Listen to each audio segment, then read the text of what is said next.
Welcome you all. இந்த வீடியோவில் சற்று முன் தமிழக அரசு மாவட்ட வாரியாக வேலைவாய்ப்பு அறிவிச்சிட்டு இருக்காங்க. அதை பற்றி தான் நம்ம டீட்டெயிலாக பார்க்க போகிறோம். இந்த ஜாப் பொறுத்த வரைக்கும் நீங்கள் அப்ளை பண்ணணும் அப்படின்னா எந்த கம்யூனிட்டியை சேர்ந்தவங்களுக்கும் எந்த விதமான அப்ளிகேஷன் ஃபீஸும் கிடையாது. நீங்கள் ஃப்ரீயாகவே இந்த ஜாபுக்கு வந்து அப்ளை பண்ணிக்கலாம். அப்ளை பண்ணி முடிச்சதுக்கப்புறம் அவங்க வந்து ஷார்ட் லிஸ்ட் பண்ணுவாங்க. ஷார்ட் லிஸ்டட் கேண்டிடேட்ஸை டேரெக்டாக உங்களை வந்து இன்டர்வியூக்கு வந்து கால்ஃபர் பண்ணுவாங்க. எந்த விதமான எக்ஸாமினேஷனும் கிடையாது. இன்டர்வியூ கிளியர் பண்ணதுக்கப்புறம் உங்களுக்கு வந்து டாக்குமெண்ட் வெரிஃபிகேஷன் மட்டும் இருக்கும். அதுக்கப்புறம் நிரந்தரமான தமிழக அரசு வேலை உங்களுக்கு வந்து கிடைக்கும். என்ன லெவல் கேட்டகரியில் ரெக்ரூட்மெண்ட் பண்ணுறாங்க அப்படின்னு பார்த்தீங்கன்னா உதவியாளர் லெவல் கேட்டகரியில் உங்களை வந்து ரெக்ரூட்மெண்ட் பண்ணுறாங்க. மினிமம் எஜுகேஷனல் குவாலிஃபிகேஷனை பொறுத்த வரைக்கும் 8th பாஸ் அப்படின்னா நீங்கள் வந்து எலிஜிபிள். அதுக்கு மேலே 10th 12th டிப்ளமோ டிகிரி முடித்தவங்களும் உங்களுக்கு இன்ட்ரெஸ்ட் இருக்குது அப்படின்னா நீங்களும் இந்த ஜாபுக்கு வந்து அப்ளை பண்ணலாம். ஏஜ் லிமிட்டை பொறுத்த வரைக்கும் நீங்கள் வந்து 8th தான் படிச்சிருக்கீங்க அப்படின்னா மேக்ஸிமம் வந்து 37 வயசு வரைக்கும் இந்த ஜாபுக்கு வந்து அப்ளை பண்ணலாம். மினிமம் ஏஜ் லிமிட் எல்லா கம்யூனிட்டிஸ் சேர்ந்தவங்களுக்கும் 18 வயசு நீங்கள் வந்து பூர்த்தி அடைஞ்சிருக்கு அப்படின்னாலே நீங்கள் வந்து அப்ளை பண்ண முடியும். மேக்ஸிமம் ஏஜ் லிமிட் வந்து பார்த்தீங்க அப்படின்னா நீங்கள் வந்து எஜுகேஷனல் குவாலிஃபிகேஷன் 10th மேலே படிச்சிருக்கீங்க, டிப்ளமோ 12th ITI டிகிரி இந்த மாதிரி முடிச்சிருக்கீங்க அப்படின்னா உங்களுக்கு மேக்ஸிமம் ஏஜ் லிமிட்டே கிடையாது. 58 வயசு வரைக்கும் நீங்கள் வந்து அப்ளை பண்ணலாம் அப்படிங்கிறத அவங்க சொல்லியிருக்காங்க. சேலரியை பொறுத்த வரைக்கும் ஸ்டார்டிங் சேலரி உங்களுக்கு வந்து 15,700 கிடைக்கும். அது கூட தமிழ்நாடு கவர்மெண்ட்டில் கொடுக்குற எல்லா விதமான அலவன்சஸும் உங்களுக்கு இருக்கும்.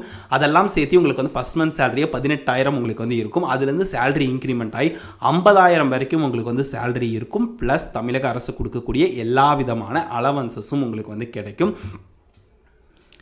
இந்த ஜாபுக்கு ஃப்ரெஷர்ஸ் ட்ரை பண்ணலாமான்னு கேட்டிங்கன்னா ஃப்ரெஷர்ஸ் அப்ளை பண்ணுற மாதிரி கொடுத்துருக்காங்க. எக்ஸ்பீரியன்ஸ் கேண்டிடேட்ஸ் உங்களுக்கு இன்ட்ரெஸ்ட் இருக்குது அப்படின்னா நீங்களும் இந்த ஜாபுக்கு வந்து அப்ளை பண்ணலாம். ஸோ இதுக்கு வந்து பார்த்திங்க அப்படின்னா அப்ளை பண்ணுறதுக்கு ரொம்பவே ஷார்ட்டான டைம் தான் கொடுத்துருக்காங்க. அவசர நேரடி பணி நியமனம் தான் இது பண்ணுறாங்க. ஸோ எப்படி அப்ளை பண்ணணும் அண்ட் நோட்டிஃபிகேஷன் நம்ம வந்து டீட்டெயிலாக பார்க்கலாம். ஸோ இதுதான் அப்ளிகேஷன் ஃபார்ம். இந்த application form as well as notification ரெண்டையுமே டவுன்லோட் பண்ணுறதுக்கான லிங்க் டிஸ்கிரிப்ஷன்லையும் ஃபஸ்ட் கமெண்ட்லையும் நான் வந்து கொடுத்துருக்கேன். நீங்கள் ஸ்ட்ரெயிட்டாகவே நம்ம வெப்சைட்லேருந்து அப்ளிகேஷன் ஃபார்ம் வந்து டவுன்லோட் பண்ணிக்கலாம். அப்ளிகேஷன் ஃபார்ம் எல்லாமே தமிழில் இருக்குனாட்டிக்கு நீங்கள் வந்து ஃபில் பண்ணும்போது எல்லாத்தையுமே நீங்கள் வந்து பார்த்தீங்க அப்படின்னா தமிழில் தான் ஃபில் பண்ணணும், இங்கிலீஷில் ஃபில் பண்ணக்கூடாது. ஃபஸ்ட் எடுத்தோன்னே என்ன போஸ்ட்டுக்கு நீங்கள் வந்து அப்ளை பண்ணுறீங்கன்னு கேட்குறாங்க. அதை மென்ஷன் பண்ணிங்க. அடுத்து வந்து பார்த்திங்க அப்படின்னா உங்களுடைய நேமு, அதே மாதிரி தகப்பனார் பெயர் இல்லை கணவர் பெயர் கேட்டிருக்காங்க. என்ன நேம் மென்ஷன் பண்ணீங்களோ, இப்போ தகப்பனார் பெயர்னா அந்த நேம் மென்ஷன் பண்ணிவிட்டு தகப்பனாருக்கு மேலே ஜஸ்ட் வந்து டிக் பண்ணிங்க. அடுத்தது பிறந்த தேதி மற்றும் வயது வந்து கேட்டிருக்காங்க. கல்வி தகுதி ஹையஸ்ட்டாக என்ன முடிச்சிருக்கீங்களோ அதை வந்து மென்ஷன் பண்ணிக்க. மினிமம் வந்து பார்த்திங்க அப்படின்னா 8th பாஸ் அப்படின்னாலே நீங்கள் வந்து எலிஜிபிள். ஜெண்டர் பொறுத்த வரைக்கும் போத் மேல் ஃபீமேல் 2 பேருமே அப்ளை பண்ணுற மாதிரி கொடுத்துருக்காங்க. விண்ணப்பதாரர் உங்களுடைய என்ன சாதி மற்றும் மதம்னு கேட்டிருக்காங்க, அதை வந்து மென்ஷன் பண்ணிங்க. அதே மாதிரி நிரந்தரமான முகவரி பின்கோடோட வந்து மென்ஷன் பண்ணுங்கள். தகவல் அனுப்பப்பட வேண்டிய முகவரி அப்படின்னு சொல்லியிருக்காங்க. நீங்கள் ஷார்ட் லிஸ்டட் அப்படின்னா இன்டர்வியூக்கு எந்த டேட் அண்ட் டைமுக்கு வரணும் அப்படிங்கிறோட அட்ரஸ் கேட்டிருக்காங்க. ஸோ அது எந்த அட்ரஸோ அதையும் நீங்கள் வந்து மென்ஷன் பண்ணிங்க. வேலைவாய்ப்பு பதிவு எண் இருப்பின் அதன் விவரம். ஸோ எம்ப்ளாய்மெண்ட்டில் ரெஜிஸ்ட்ரேஷன் பண்ணி இப்போ வரைக்கும் ரெனியூவல் பண்ணி வச்சுருக்கீங்க அப்படின்னா அந்த எம்ப்ளாய்மெண்ட் ரெஜிஸ்ட்ரேஷன் டீட்டெயில்ஸ் வந்து கொடுங்க. இல்லை அப்படின்னா இல்லை அப்படிங்கிறத வந்து மென்ஷன் பண்ணிங்க. எந்த இடத்தையுமே வந்து பார்த்திங்க அப்படின்னா பிளாங்காக நீங்கள் வந்து விடவே கூடாது. இல்லைனா இல்லை அப்படிங்கிறத மென்ஷன் பண்ணிடுங்க. அடுத்தது வந்து பார்த்தீங்க அப்படின்னா உங்களுடைய mobile number and email ID. காவல்துறையில் வழக்கு ஏதும் நிலுவையில் இருந்தால் அதன் விவரம். ஸோ உங்கள் மேலே ஏதாவது வந்து போலீஸில் கேஸ் இருக்குது அப்படின்னா நீங்கள் வந்து மென்ஷன் பண்ணணும்னு சொல்லியிருக்காங்க. இல்லை அப்படின்னா இல்லைங்கிறத வந்து மென்ஷன் பண்ணிக்கலாம். அதுக்கப்புறம் வந்து பார்த்திங்க அப்படின்னா இந்த அப்ளிகேஷன் ஃபார்ம் ஃபில் பண்ணி முடிச்சு இது கூட என்னெல்லாம் ஜெராக்ஸ் அட்டாச் பண்ணுறீங்களோ அந்த ஜெராக்ஸோடைய டீட்டெயில்ஸ் வந்து இங்கே வந்து மென்ஷன் பண்ண சொல்லியிருக்காங்க. அதாவது இப்போ வந்து கம்யூனிட்டி சர்டிஃபிகேட் அட்டாச் பண்ணியிருக்கீங்க அப்படின்னா கம்யூனிட்டி சர்டிஃபிகேட், டிசி அட்டாச் பண்ணிங்கன்னா டிசி, ஐடி ப்ரூஃப்க்கு ஒரு ஆதார் கார்டு அப்படின்னா மொத்தம் எத்தனை ஜெராக்ஸ் அப்படிங்கிறத வந்து ஒரு 5 இருக்குன்னா 5ங்கிறத இங்கே வந்து மென்ஷன் பண்ணிங்க. அடுத்தது வந்து பார்த்திங்க அப்படின்னா உங்களுடைய சிக்னேச்சர் மட்டும் வந்து பார்த்திங்க அப்படின்னா டேட் வந்து மென்ஷன் பண்ண சொல்லியிருக்காங்க. இங்கே வந்து எல்லாத்தையுமே நீங்கள் வந்து ஃபில் பண்ணிவிட்டு அந்த அப்ளிகேஷன் ஃபார்ம் கூட நீங்கள் வந்து பார்த்தீங்க அப்படின்னா ஜெராக்ஸ் எல்லாமே வைப்பீங்களே அந்த ஜெராக்ஸில் கண்டிப்பாக நீங்கள் வந்து பார்த்தீங்க அப்படின்னா சிக்னேச்சர் வந்து போட்டுருக்கணும், செல்ஃப் அட்டஸ்டட் பண்ணியிருக்கணும் அப்படிங்கிறதையும் மென்ஷன் பண்ணியிருக்காங்க. ஸோ இந்த ஜாபுக்கு அப்ளை பண்ணுறதுக்கான notification link as well as வந்து பார்த்திங்க அப்படின்னா அப்ளிகேஷன் எல்லாமே வந்து பார்த்திங்க அப்படின்னா எங்கே இருக்குன்னா skilltraining.tn.gov.in இதுதான் அவங்களோட அஃபிஷியல் வெப்சைட் பேஜ்.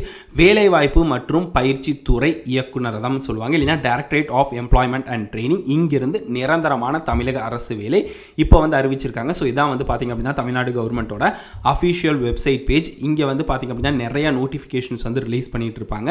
இங்கே இப்போ லேட்டஸ்ட்டாக வந்த நோட்டிஃபிகேஷன் எல்லாமே வந்து இந்த இடத்துல இருக்கும். ஸோ இவங்க வந்து ப்ளூ கலர் வித் வந்து பார்த்தீங்க அப்படின்னா அதில் ரெட் கலர் மாதிரி வந்து கொடுத்துருக்காங்க. இது வந்து அவ்வளோ விசிபிளாக இல்லை. ஸோ உங்கள் ஃபோனில் நீங்கள் வந்து பார்க்கும்போது ஜூம் பண்ணி பார்த்தீங்க அப்படின்னா கிளியராக தெரியும். இந்த வீடியோவில் தெரியல அப்படின்னா கூட இங்கே வந்து நோட்டிஃபிகேஷன் லிங்க், அப்ளிகேஷன் லிங்க் இந்த மாதிரி வந்து தனித்தனியாக மென்ஷன் பண்ணியிருப்பாங்க. அதை ஜஸ்ட் கிளிக் பண்ணி நீங்கள் வந்து டவுன்லோட் பண்ணிக்கலாம். அது போக இப்போ லேட்டஸ்ட்டாக என்னெல்லாம் வந்து அப்ரெண்டிஸ்ஷிப் கேட்டகரியில் ரெக்ரூட்மெண்ட் பண்ணிட்டு இருக்காங்களோ அது எந்த டீட்டெயில்ஸுமே இங்கே வந்து வரும். பட் நம்ம இப்போ பார்க்குறது வந்து பார்த்தீங்க அப்படின்னா பெர்மனெண்ட்டான கவர்மெண்ட் ஜாப் தான் நம்ம வந்து இப்போ வந்து பார்த்துட்ருக்கோம். ஸோ இது உங்களுக்கு யூஸ்ஃபுல்லாக இல்லை அப்படின்னா உங்கள் ஃப்ரெண்ட்ஸுக்கும் கூட ஷேர் பண்ணுங்கள். யாராவது வந்து ஜாபோ இல்லைனா அப்ரெண்டிஸ்ஷிப் ட்ரைனிங் ட்ரை பண்ணிட்டு இருக்காங்க அப்படின்னா இங்கே நிறையா விதமான ட்ரைனிங் ஸ்கீம்ஸ் வந்து போயிட்டுருக்கு. அதே மாதிரி எம்ப்ளாய்மெண்ட் விங் வந்து இருக்குது. தமிழ்நாடு ஸ்கில் டெவலப்மெண்ட் கார்ப்பரேஷன் எல்லாமே இங்கே வந்து கண்டக்ட் பண்ணிட்டு இருக்காங்க. அதில் லேட்டஸ்ட்டாக என்னெல்லாம் ஈவெண்ட்ஸ் வருதோ அது எல்லாத்தையுமே இங்கே வந்து அப்டேட் பண்ணிட்டு இருப்பாங்க. ஸோ அது மூலிமா வந்து பார்த்தீங்க அப்படின்னா உங்களுடைய ஸ்கில்ஸை வந்து நீங்கள் வந்து நல்லாவே டெவலப் பண்ணிக்கலாம்.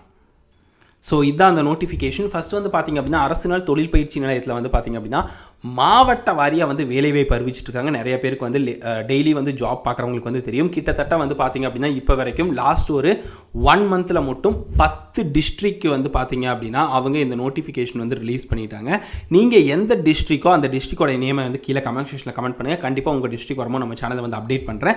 பட் எந்த மாவட்டத்தை சேர்ந்தவங்களும் அடுத்த டிஸ்ட்ரிக் கூட அப்ளை பண்ணலாம். பட் வந்து பார்த்திங்க அப்படின்னா அவங்க வந்து செலக்ட் பண்ணும்போது அந்த பர்டிகுலர் டிஸ்ட்ரிக்டில் இருக்கவங்களுக்கு தான் வந்து பார்த்திங்க அப்படின்னா இம்பார்ட்டன்ஸ் வந்து அதிகமாக கொடுப்பாங்க. அதனால் நீங்கள் உங்கள் டிஸ்ட்ரிக்ட் வர வரைக்கும் வெயிட் பண்ணுங்கள். உங்கள் டிஸ்ட்ரிக்ட் இருக்க ஜாப்க்கு நீங்கள் அப்ளை பண்ணீங்க அப்படின்னா நீங்கள் வந்து இன்டர்வியூக்கு வந்து பார்த்தீங்க அப்படின்னா கால்ஃபர் பண்ணுறதுக்கு வந்து சான்சஸ் வந்து அதிகமாக இருக்கும். இதில் என்ன போஸ்ட் அப்படின்னா அலுவலக உதவியாளர் கேட்டகரியில் வந்து ரெக்ரூட்மெண்ட் பண்ணுறாங்க. 15,700 50,000 வரைக்கும் வந்து சேலரி வந்து ஆஃபர் பண்ணுறாங்க. 8th பாஸ் அப்படின்னா எலிஜிபிள். இதில் ஏஜ் லிமிட்டையும் அவங்க வந்து மென்ஷன் பண்ணியிருக்காங்க. 8th வரைக்கும் நீங்கள் படிச்சிருக்கீங்க அப்படின்னா ஜென்ரலுக்கு 32 வயசு, பிசிஎம்பி சிடிஎன்ஸ்க்கு 34 வயசு, எஸ்சி எஸ்சிஏ எஸ்டிக்கு 37 வயசுன்னு சொல்லியிருக்காங்க. நீங்கள் 10th இல்லை 10th மேலே நீங்கள் படிச்சிருக்கீங்க அப்படின்னா நீங்கள் வந்து BC MBC SC SCA ST கேட்டகரியாக இருக்கீங்க அப்படின்னா உங்களுக்கு எந்த விதமான மேக்ஸிமம் ஏஜ் லிமிட்டும் கிடையாது அப்படிங்கிறத சொல்லியிருக்காங்க.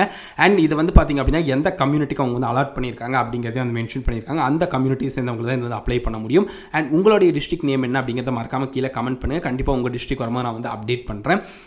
லாஸ்ட் டேட் பொறுத்த வரைக்கும் டிசம்பர் 15 சாயங்காலம் 5:45 வந்து பார்த்தீங்க அப்படின்னா அந்த ஃபில் பண்ண அப்ளிகேஷன் ஃபார்மை அவங்க சொல்லியிருக்க அட்ரஸ்க்கு சென்ட் பண்ணணும்னு சொல்லியிருக்காங்க. அண்ட் சென்ட் பண்ண வேண்டிய அட்ரஸ் அண்ட் அதர் டீடைல்ஸ் எல்லாமே நோட்டிஃபிகேஷனில் ஒரு பேஜுக்கு வந்து பார்த்தீங்க அப்படின்னா நீட்டாகவே அவங்க வந்து கொடுத்துருக்காங்க. நீங்கள் செக் பண்ணி பாருங்கள். இல்லைன்னா நான் முன்னாடி காட்டின அந்த skilltraining.tn.gov.in வெப்சைட்டில் கூட நீங்கள் வந்து மேலும் விவரங்கள் எல்லாத்தையுமே தெரிஞ்சுக்கலாம். எல்லா டிஸ்ட்ரிக்ட்டுமே அலுவலக உதவியாளர் OAன்னு சொல்லுவாங்க, ஆஃபீஸ் அசிஸ்டன்ட் கேட்டகரியில் ரெக்ரூட்மெண்ட் வந்து போயிட்டு இருக்கு. All the best, bye.